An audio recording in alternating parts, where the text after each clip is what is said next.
दिल्ली की सत्ता से धक्के मारकर निकाली गई आम आदमी पार्टी इस वक्त कई चुनौतियों से घिरी हुई है। सबसे बड़ी चुनौती पार्टी को बचाए रखने के साथ मुख्य विपक्ष की भूमिका निभाते हुए लोगों में पार्टी के लिए वही विश्वास पैदा करना है जो पहले था। इसी विश्वास की बदौलत पार्टी ने दिल्ली में 10 साल राज किया। विधानसभा चुनावों में इस चुनाव में 22 सीटों पर सिमट गई अरविंद केजरीवाल, मनीष सिसोदिया जैसे दिग्गज अपनी सीट न बचा पाए। इसके पीछे कई फैक्टर्स थे, लेकिन सबसे बड़ा फैक्टर आम आदमी पार्टी के नेताओं का भ्रष्टाचार था, जिसके चलते केजरीवाल, सिसोदिया, सत्येंद्र जैन, संजय सिंह जेल गए। लेकिन जेल जाने का यह सिलसिला अभी खत्म नहीं हुआ है। अब सौरभ भारद्वाज पर गिरफ्तारी की तलवार लटक रही है, जिसको लेकर केजरीवाल ने दिल्ली में पार्टी की कमान थमाकर खुद वो पंजाब खिसक गए थे। अब दिल्ली सरकार की सतर्कता विभाग ने 24 अस्पतालों के निर्माण में हुए हजारों करोड़ के घोटालों में सौरभ भारद्वाज के खिलाफ मामला चलाने की अनुमति मांगी और यह अनुमति सौरभ के साथ सत्येंद्र जैन के खिलाफ भी मांगी गई है। इन 24 अस्पतालों के निर्माण के लिए 2018-19 में 5,590 करोड़ रुपए का सैंक्शन किया गया था। पिछली सरकार में सौरभ भारद्वाज और सत्येंद्र जैन मंत्री थे। ऐसे में इन दोनों नेताओं के खिलाफ जांच शुरू करने के लिए केंद्र सरकार से मंजूरी मांगी गई है। एसीबी ने इस बारे में जानकारी देते हुए बताया था कि विजेंद्र गुप्ता ने सौरभ भारद्वाज और सत्येंद्र जैन के खिलाफ स्वास्थ्य विभाग में बड़े पैमाने पर भ्रष्टाचार का आरोप लगाते हुए शिकायत दर्ज कराई थी। आम आदमी पार्टी के जिन नेताओं पर केस चल रहे हैं उनमें सत्येंद्र जैन भी शामिल हैं।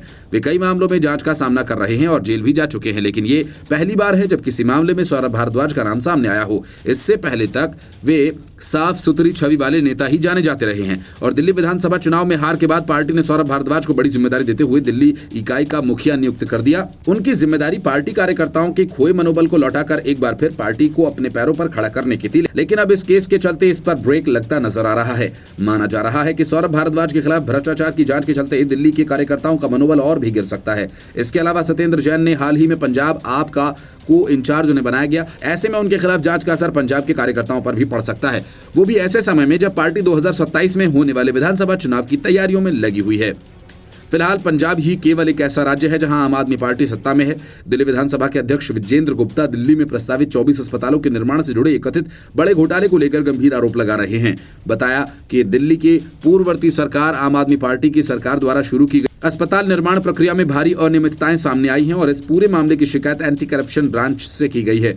विजेंद्र गुप्ता ने कहा कि जब अगस्त 2024 में मैं दिल्ली विधानसभा में नेता प्रतिपक्ष था, तब मैंने इस मामले की गहराई से जांच कराई थी। जांच में सामने आया कि इस योजना में हजारों करोड़ रुपए खर्च किए गए, लेकिन आज भी 24 अस्पताल अधूरे पड़े हैं और इससे साफ जाहिर होता है कि कहीं न कहीं योजना की प्रारंभिक प्लानिंग में गंभीर खामियां थीं। Bureau report, news of India.